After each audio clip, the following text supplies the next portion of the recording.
I just wanted to share a couple thoughts on some verses out of John 11, mostly 5 and 6, but it really struck me a couple weeks back. I was listening to a sermon, and this was part of it. And it starts in verse 5. Now, Jesus loved Martha and her sister and Lazarus.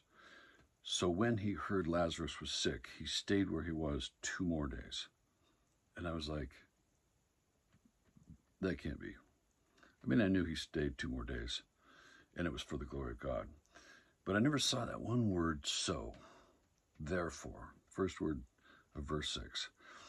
It was because Jesus loved Lazarus and his sisters that when he heard Lazarus was sick, he didn't go.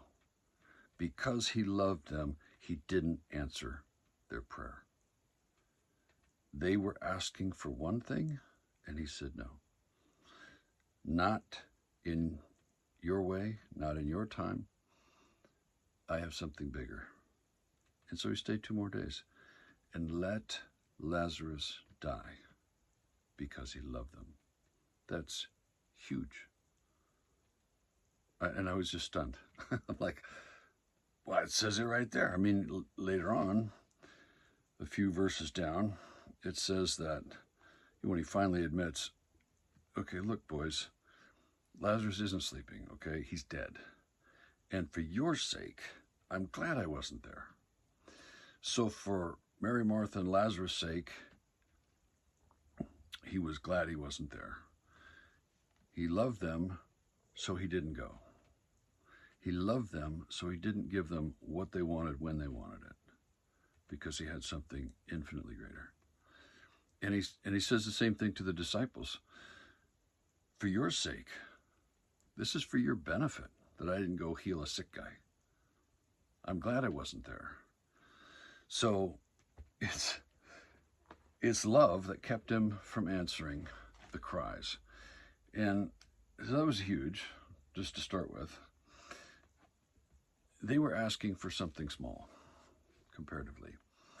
They wanted him to come and make a sick guy feel better. It's valid. And they were friends.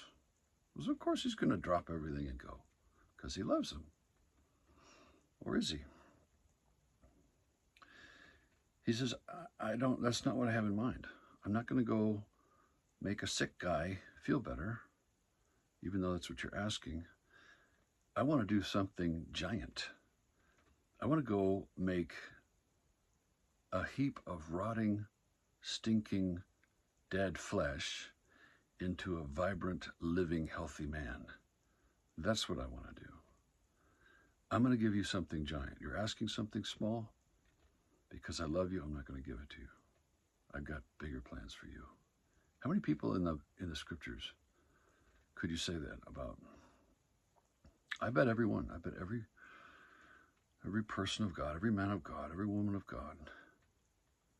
You look, David. Hey, I'm anointed king. Great. I'm gonna give Saul 24 hours to move out of my palace because I'm the guy. So it's going to happen right now. And yet he had to be drugged through hell. And I was thinking about that. I was thinking about Psalms 22, which I actually want to turn there real quick. Psalms 22. This is where David went through this. And I think that there's a parallel here between you have Mary and Martha and Lazarus, who are buddies with Jesus. They're good friends. Jesus spoke to thousands and thousands, and he healed and saved and blessed. But here's his friends. Here's his good friends, his close companions that he cherished. Jesus, Master, the one you love is sick. Your good friend is sick. So come right away. So here's David in Psalms 22. My God, why hast thou forsaken me? Why are you so far from saving me? Isn't that something? You ever feel that way? God, you're not even close to saving me, or a little bit. God, you're like on the other side of the galaxy. Why are you so far from saving me? and so far from my cries of anguish. I mean, that's Mary, Martha, and Lazarus, right? You know they're crying out day and night to God. They're fasting probably.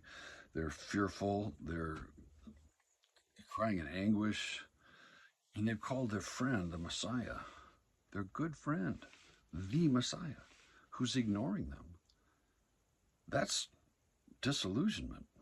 They're freaking out, just like David was here. Why are you so far from saving me? So far from my cries of anguish. My God, I cry out by day, you don't answer. All night long, I can't sleep, I'm crying out. Yet you're enthroned as the Holy One.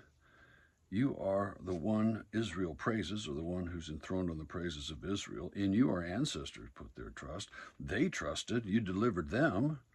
They cried out, they were saved. They trusted in you and they weren't put to shame. What's happening? I thought we were friends. I thought you loved me. I thought. And my God, I am absolutely convinced that you've finally forsaken me. It's over. Why? David said it.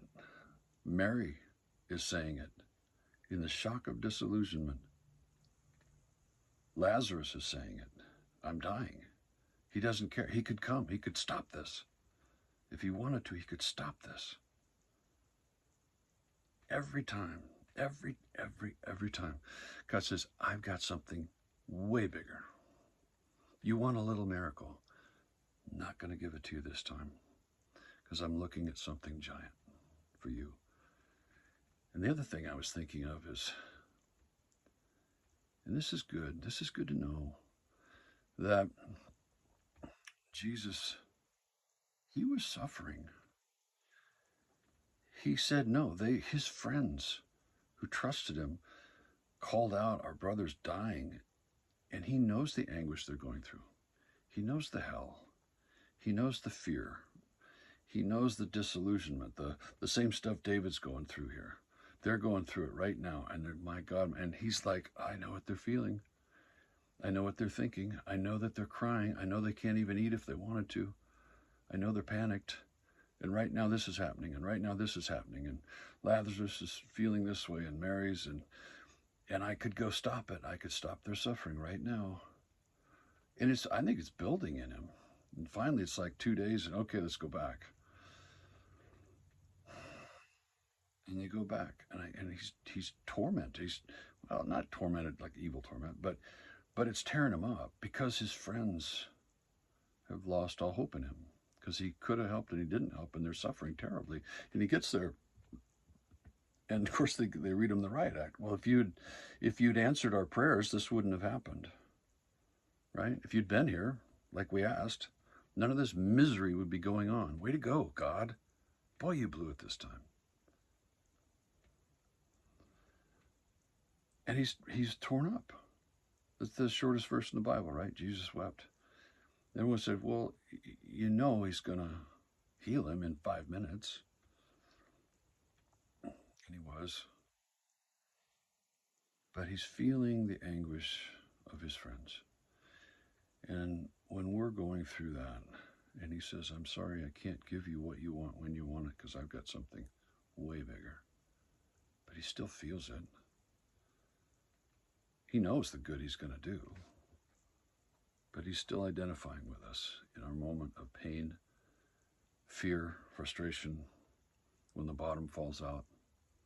He's right there. So I was encouraged by that. Yes, we stand on the word, we stand in faith, we confess his word, we agree, and it's awesome. But there are times and the bottom's going to seem to fall out, and he's going to take 2 more days and not answer our prayers and let things seem to dissolve and self-destruct. And we are undone. But he's undone with us. He feels that. And he's got something bigger and better, something infinitely more amazing. And he's not willing that we should get the small thing that we're asking for. He's jealous for us that way. He wants us to have the biggest and the best that he's got for us. That encouraged me.